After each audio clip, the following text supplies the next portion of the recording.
Bonjour, j'espère que vous allez tous bien. Bienvenue sur ma chaîne YouTube. Avant de continuer, je vais vous demander de vous abonner à ma chaîne YouTube si ce n'est pas encore fait et de cliquer sur la cloche de notification pour recevoir mes nouvelles vidéos. Comme vous le savez, depuis un certain temps, nous sommes en train de faire un cours de pisciculture, un cours complet de pisciculture à petite échelle. Et dans la vidéo passée, nous avons commencé à parler de l'entretien et du suivi au niveau d'un étang. Donc, c'est ce que nous allons poursuivre aujourd'hui. Aujourd'hui, nous allons parler de la dureté de l'eau. La dureté de l'eau est un indicateur de la totalité des sels solubles présents dans l'eau. Une eau qui contient beaucoup de sel est appelée eau dure et une eau qui contient peu de sel est appelée eau douce. Une méthode pour mesurer la dureté de l'eau consiste à observer attentivement les digues de l'étang. Si on aperçoit une ligne blanche sur les digues à la hauteur du niveau de l'eau contient des sels dont une partie s'est séchée sur les digues. L'étang contient alors de l'eau dure. Une eau dure est importante pour la croissance des poissons. Si l'eau est trop douce, c'est-à-dire la quantité de sel soluble est faible, le pisciculteur peut rendre plus dur en y ajoutant l'eau de chaux. De cette manière, la fertilité de l'étang augmentera si bien que la production naturelle d'aliments suivra et finalement la production de poissons augmentera également dans l'étang. On évalue la dureté de l'eau par rapport au taux de sel qui s'y trouve, par rapport au taux de sel dans l'eau. Lorsque l'eau contient trop de sel, elle est qualifiée d'eau dure. Et lorsqu'elle contient moins de sel, elle est qualifiée d'eau douce. Donc la dureté est importante en ce sens que elle permet elle favorise la croissance, elle favorise la reproduction et d'autres choses. Donc, ça fait que si nous avons un étang qui a une eau douce, nous devons chercher à ajuster cela. Nous devons chercher à ajuster cela. Et pour savoir que notre eau est dure, c'est-à-dire contient assez de sel, on peut observer au niveau des lignes, au niveau des digues, c'est-à-dire au niveau des lignes qui sont à l'intérieur, à la hauteur du niveau de l'eau. Si on voit une ligne blanche, ça veut dire que notre eau est assez dure, contient assez de sel. Si on ne voit rien, quand on ne voit rien, il faut songer à corriger cela en apportant des substances pouvant hausser le taux de sel. On peut changer l'acidité, l'alcalinité et la dureté de l'eau par le biais du cholage comme décrit ci-dessus. Ces trois facteurs de qualité de l'eau ne sont pas les mêmes, mais ils sont généralement représentés de la façon suivante.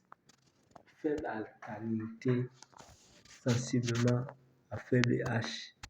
Faible pH sensiblement égal à faible dureté. Donc,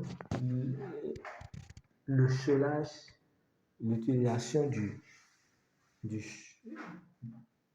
de la méthode du cholage permet de jouer sur le pH de l'eau. Donc, c'est en fonction des circonstances, en fonction des contextes qu'on l'utilise. Ainsi, le but des apports de chaux est d'augmenter soit le pH de l'eau pour atteindre une valeur proche de 7, soit son alcalinité, soit sa dureté. Les étangs récemment conçus nécessitent un traitement différent de de celui qu'on applique aux étangs qui ont déjà fait l'objet d'un chaulage.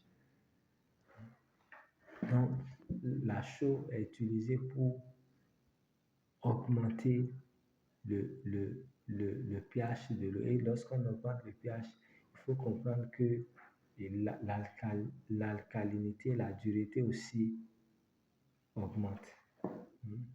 Et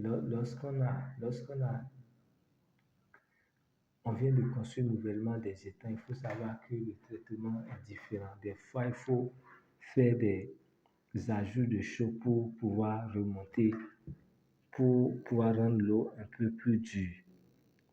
Étant nouvellement construits, il faut les traiter avec 20 à 150 kg de chaux agricole pour 100 m² d'étang. On mélange ceci à la couche superficielle du fond de l'étang, les premiers 5 cm. Ensuite, on remplit l'étang avec de l'eau jusqu'à une profondeur de 30 cm.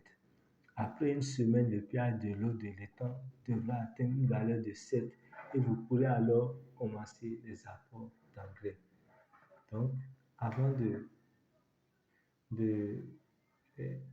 d'ensemencer un étang, lorsqu'il est récemment construit, il faut mélanger de la chaux au fond de l'étang et avant d'y apporter de l'eau pour que cela puisse jouer sur le pH et favoriser la production après. Cela permettra d'avoir un pH qui va tourner autour de 7. Étant chaulé auparavant, il faut traiter avec 10 à 15 km de chaux vive pour 100 m² d'étang à appliquer sur le fond humide de l'étang afin de se débarrasser des pathogènes, parasites et prédateurs de poissons. Après une période de 7 à 14 jours, il faut remplir à nouveau l'étang. Lorsque l'eau atteint une profondeur de 30 cm, on pourra ajuster le pH de l'eau en ajoutant de la chaux agricole. Donc, lorsqu'on a utilisé un étang et le cycle d'élevage passe, avant de réempoisonner, il faut utiliser de la chaux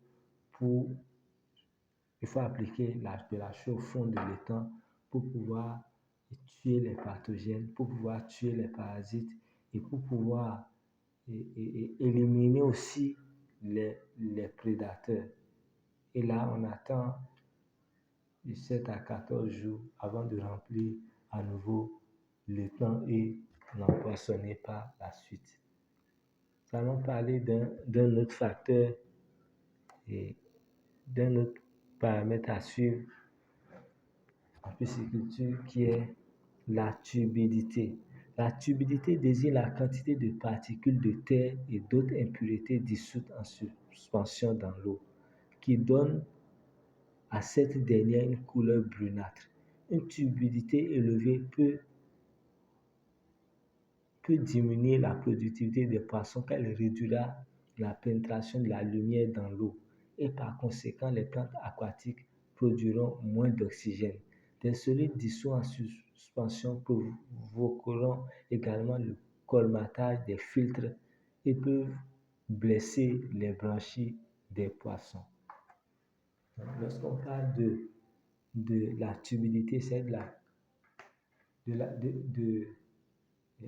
la quantité de particules de terre qu'on peut dissoudre, qu'on peut retrouver dans l'eau, ou bien des impuretés dissoutes qu'on peut retrouver en suspension dans l'eau.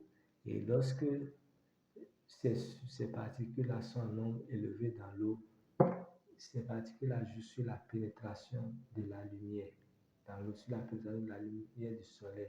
Et vous savez que s'il n'y a pas une bonne pénétration de la quantité de soleil, de la lumière du soleil, cela va jouer sur la production du phytoplancton. Cela va jouer en fin de compte sur la croissance des poissons.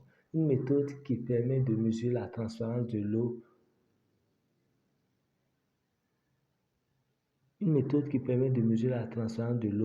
constitue une manière indirecte pour estimer la turbidité se base sur le disque de Secchi qui est illustré dans la figure 36. Une méthode appropriée pour réduire la turbidité est l'utilisation d'un bassin de sédimentation.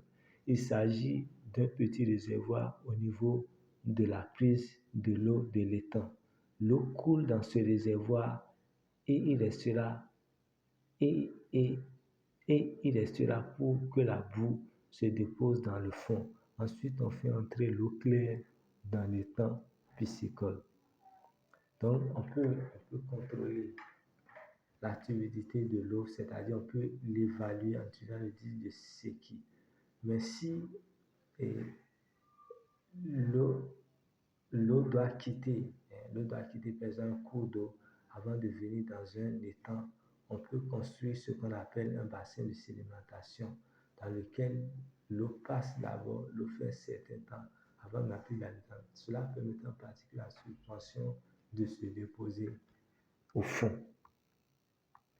Une autre manière qui permet de clarifier nos boueuses consiste à mettre du foin ou du fumier dans l'étang pour que ceux-ci se décomposent, provoquant la décomposition des particules en suspension.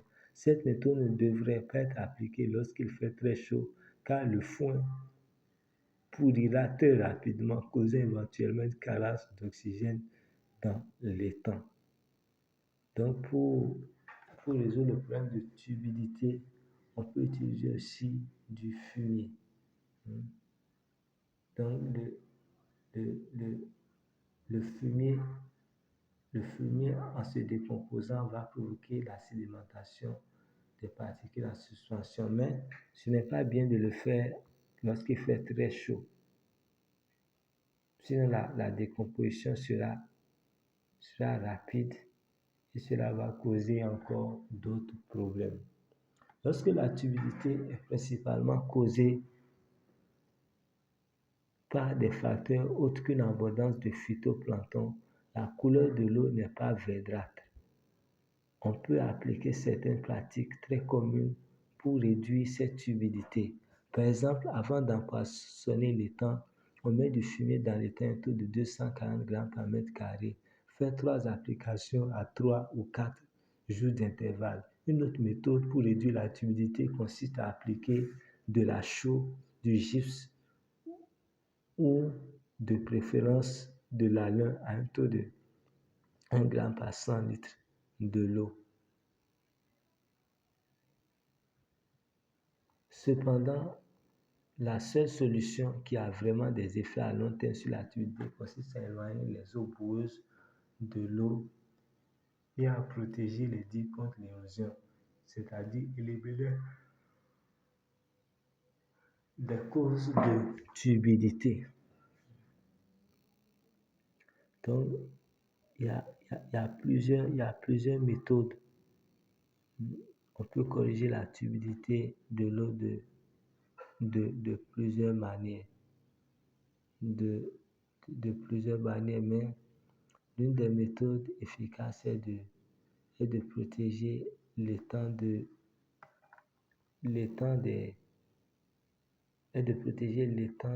l'érosion,